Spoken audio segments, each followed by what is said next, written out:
예, 그러면 계속해서 종목별 전략 세워보도록 하죠. 이베스트 투자증권 이비즈 영업팀의 염승환 차장과 함께합니다. 어서 오십시오. 네, 안녕하세요. 안녕하세요.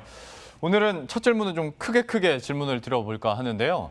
그러니까 한때 그 코로나19가 터지면서 성장주가 어마어마하게 올랐지 않습니까? 그러다가 워낙 많이 오르기도 했고, 그다음에 좀 잠잠해지다 보니까 다시 정상화 되겠지 하면서 떠오른 게 가치주였었는데 그 기간이 너무 짧게 나타나면서 코로나19가 재확산됐단 말이죠. 그래서 다시 한번 이제 성장주가 주도를 하는 입장인데 글쎄 이런 흐름들이 연말까지 그냥 계속 가는 겁니까? 어떻게 보십니까? 그러니까 물론 중간중간 가치주들이 오르는 장이 한 번씩은 올 거예요. 네. 그건 뭐 당연한 건데 이게 이제 많은 분들이 궁금하신 추세적으로 가느냐가 문제잖아요. 성장주가 그러면 꺾여야 된다 또 논리인데 어쨌든 지금 상황에서는 이번 연준의 뭐 정책도 보셨지만 결국 장기간 저금리가 이어질 가능성이 지금 굉장히 높아진 상태입니다. 그렇기 때문에 성장주의 주도주는 변함이 없는 것 같아요. 근데 그러다 보니까 가치주를 여기서 팔라는 얘기는 아닙니다. 가치주도 워낙 싸요. 싸기 때문에 한 번씩은 좀 들썩일 가능성이 있고 그리고 아스트라제네카의 백신을 많은 분들이 지금 기대를 하고 계시잖아요.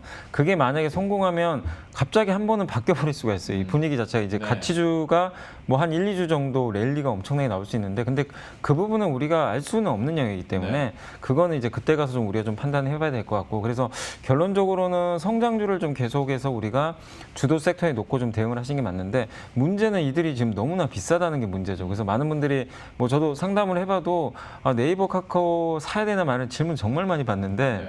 사실 좀 어려워요. 그게 그러니까 여기서 2, 3년 보고 사시는 건 저도 좋습니다 이러는데 지금 당장 사셔가지고 뭐 일주일 안에 10% 수익 날 수 있습니다 이런 얘기 못 하거든요. 네. 그러다 보니까 단기냐 중기냐에 따라서 저도 뭐 말씀드리는 이제 분의 성향에 따라 다르게 얘기할 수밖에 없는 좀 고충이 있는데 그러다 보니까 많은 분들이 가치주에 또 눈을 많이 돌리시는 것도 사실입니다. 근데 분명히 하셔야 될 건 가치주 중에서요 요새 이제 너무 이런 게 성장이 안 나오다 보니까 뭔가 성장주가 되기 위해서 몸부림친다기 좀 그런데 변화를 하려는 그런 회사들이 조금씩은 나오고 있어요. 네. 그러니까 가치주의 기본 틀은 있는데 거기서 이제 성장 동력을 하나씩 나가려는 그런 움직임들이 나오는 기업들이 있는데 대표적으로 새로운 산업에 뭐 진출을 한다던가 그러니까 기존의 산업이 지금 뭐 워낙에 좀 저성장 국면에 진입을 하다 보니까 그거를 유지는 해야 되겠죠. 유지하는데 새로운 뭔가 그 산업, 그러니까 성장 동력을 마련하려는 그런 움직임들이 나올 종목들이 좀 있고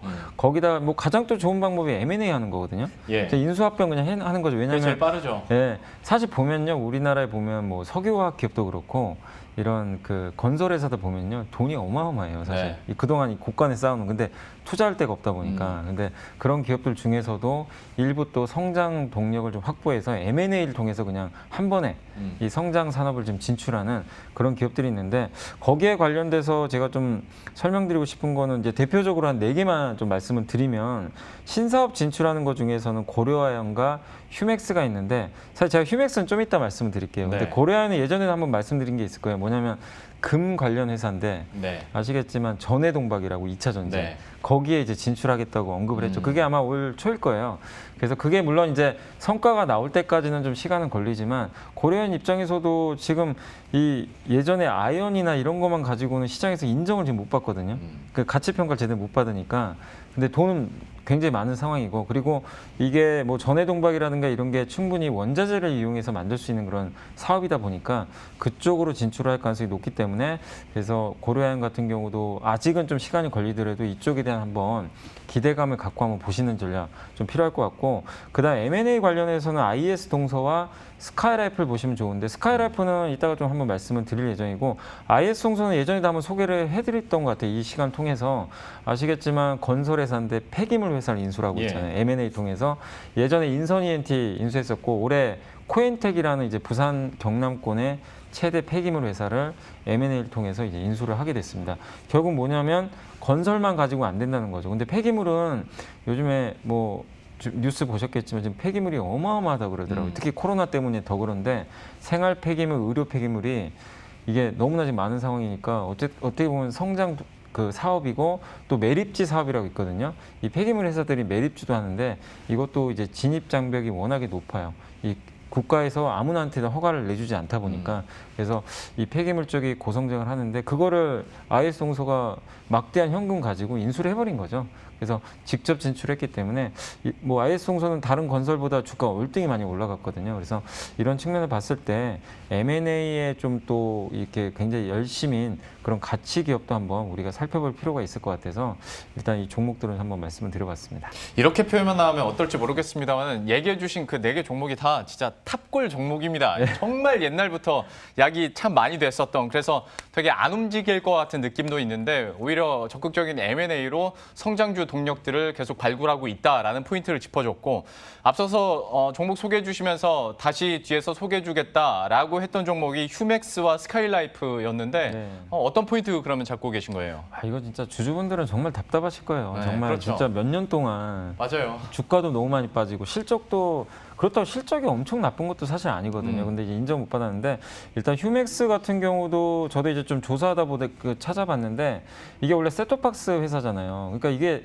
인정을 못 받습니다. 셋톱박스 사업 해가지고는 뭐 이거 가지고 뭐 성장을 하나? 많은 분들이 의심하실 텐데 그것만 하면 사실 볼 게 없는 기업인데 최근에 이제 자회사 통해서 굉장히 다양한 사업을 하고 있는데 대표적인 게 휴맥스 EV라고 EV 하니까 이제 전기차 떠올리실 텐데 맞습니다. 그 전기차 만드는 게 아니라 전기차 충전기라든가 충전 시스템에 관련된 자회사예요. 그러니까 지금 먼저 가는 게 물론 전기차는 맞지만 그 인프라가 다 깔려야 될 거 아닙니까? 네. 그러니까 그런 면에서 사업을 좀 추진하고 있어서 긍정적이고 또 얼마 전에 그 대우건설의 그 주택 브랜드잖아요. 프로지오와 함께 충전 인프라 생태계 구축을 위한 제휴를 맺었다고 합니다. 이 회사가. 그래서 이쪽에 있어서 뭔가 좀 가시적인 성과가 앞으로 나올 가능성이 있으니까 한번 좀 관심 있게 보시면 좋겠고 그다음에 자회사 중에 또 메시코리아라는 회사가 있는데 이게 배달 대행 서비스 그 회사 중에 부릉이라는 회사 혹시 아세요? 많이 들어보신 분들 계실 알죠. 거예요. 예. 그 회사 이제 갖고 있는 기업이에요. 그래서 그걸 좀 이제 운영을 하는 메시코리아를 인수를 했는데 요즘에 뭐 신세계 홈플러스 이런 상품들도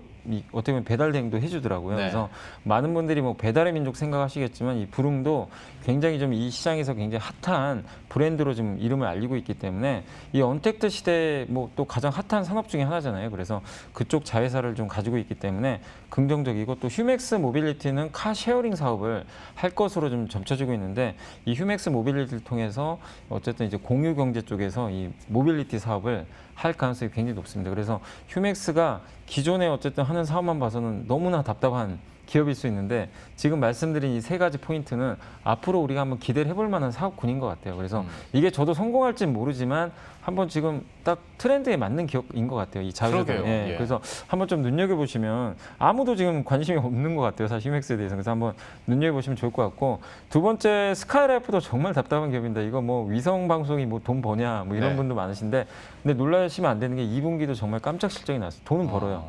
근데 문제는 이게 UHD 방송으로 좀 돈은 잘 벌긴 하는데 문제는 가입자가 조금씩 줄고 있어요. 지금 이 통사들이 다 네, 선정을 하고 하고 있으니까. 있으니까. 그래서 근데 이번에 M&A 통해서 현대 HCN 이제 인수 가능성이 높아져 우선 협상조로 선정이 됐으니까 그럼 그 가입자 기반이 어느 정도 확보가 더 될 거고 그다음에 현대 HCN이 또 강점이 있는 게 이 회사가 그 채널을 갖고 있어요. 네. 이 방송국 채널 한 10개를 가지고 있습니다. 근데 이걸 인수하면 스카이라이프가 어떻게 보면 이제 방송국이 돼버리는 거죠. 하나의. 그런 시스템을 갖추고 이게 왜 좋냐면 자회사 스카이TV가 오리지널 콘텐츠를 또 만들어요. 넷플릭스처럼.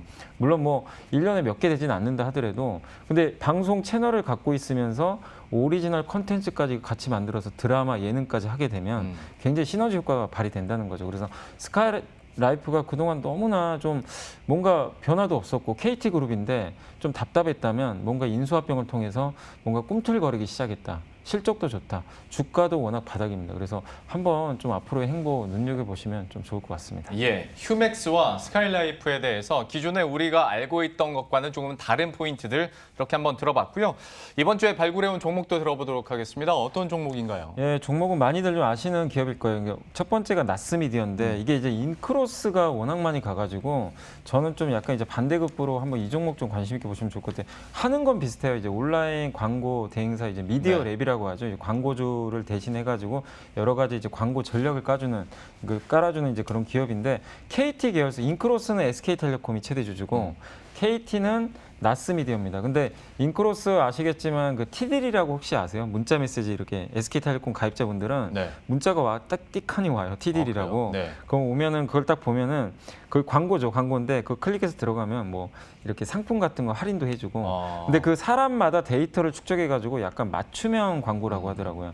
그런 걸 해서 인크로스 요새 주가 좀 많이 올라갔는데 나스미디어도 그걸 할 가능성이 굉장히 높아요. 왜냐하면 그게 어느 정도 성공을 했기 때문에 KT도 뭔가를 해야 되거든요. 통신만 해서 먹고 살 수 없기 때문에 그런 데이터를 이용해서 나스미디어랑 뭔가 미디어 쪽에서 사업을 할 가능성이 높기 때문에 그런 관점에서 한번 좀 관심 있게 보시면 좋을 것 같아요. 워낙 뭐 광고 쪽에서도 돈 잘 법니다. 뭐 유튜브 광고라든가 이런 쪽에서 온라인 광고 통해서 기본적으로 마진은 좀 나고 있는데 그거는 이제 누구나 다 알기 때문에 그것만 가지고 주가는 못 올라가거든요. 네. 근데 이제 인크로스와 똑같은 KT 계열의 어쨌든 그 빅데이터를 활용한 미디어 광고가 앞으로 좀 나올 가능성이 높은데 거기서 뭔가 좀 큰 역할을 좀 해줄 것으로 좀 보여져요. 그래서 증권사 보고서 보시면 이제 그런 부분들이 잘 나와 있으니까 한번 참고를 해보시고 나스미디어 주가가 굉장히 많이 빠져 있어요. 지금 이 인크로스나 그런 기업들에 비해서 워낙에 좀 낮은 상태니까 한번 가격 매력도 있으니까 여러분들이 한번 눈여겨보시면 좀 좋을 것 같고요. 두 번째 이것도 뭐 많이 아시는 기업이죠. 슈피겐코리아라고 예전에도 한번 소개해드렸는데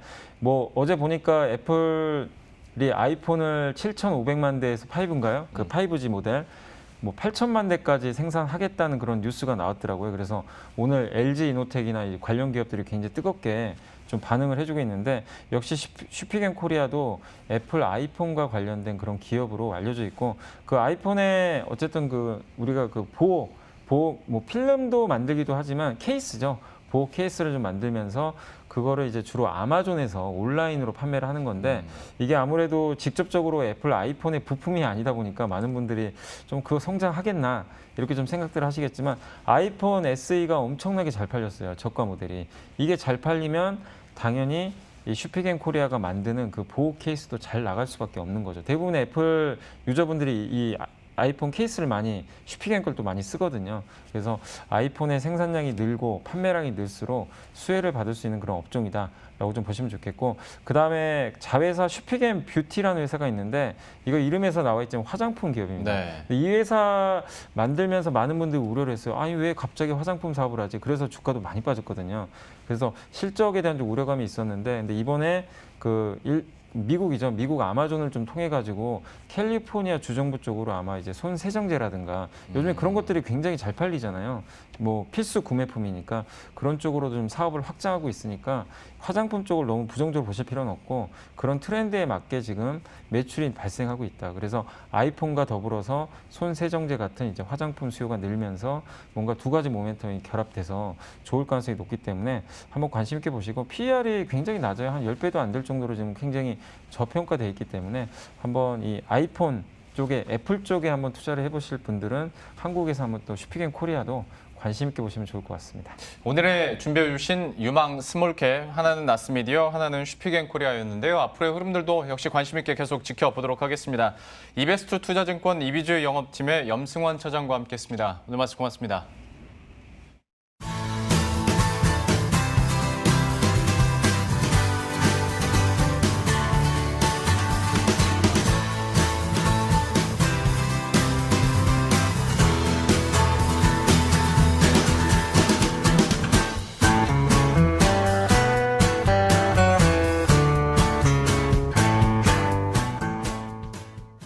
예, 저희가 준비한 소식은 여기까지고요. 시장 상황 잠깐 체크해 보도록 하겠습니다. 코스피가 현재 상승 전환하면서 강박권으로 올라선 상태고요.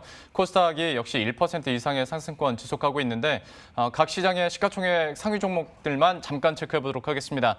어제 이슈가 있었던 삼성전자 그룹주 그래도 리스크에도 불구하고 전반적으로 강세 유지해주고 있습니다. 삼성전자가 0.37% 강세권 그리고 언택트 역시 성장주에 대한 부각이 계속 나타나면서 네이버도 1.23% 강세권 지속되고 있습니다. 오늘 코스닥 시장의 상승세가 특히 눈에 띄죠. 아무래도 HLB그룹이 메디포럼 제약을 인수한다라는 소식 때문에 급등세를 기록하다 보니까 지수를 견인하고 있는데요. 현재 HLB 13.62% 급등 흐름 계속해서 유지해주고 있습니다. 예, 이렇게 시장 상황까지 살펴봤는데요. 이런 시장 참 어찌 보면 애매할 수도 있겠습니다. 개인 투자자 여러분들 그래도 종목 선별 잘 하셔서 수익률 극대화시키길 바라겠고요. 저희들은 내일 이 시간에 또 새로운 종목들과 전략 들고 다시 찾아뵙도록 하겠습니다. 시청해주신 여러분 고맙습니다.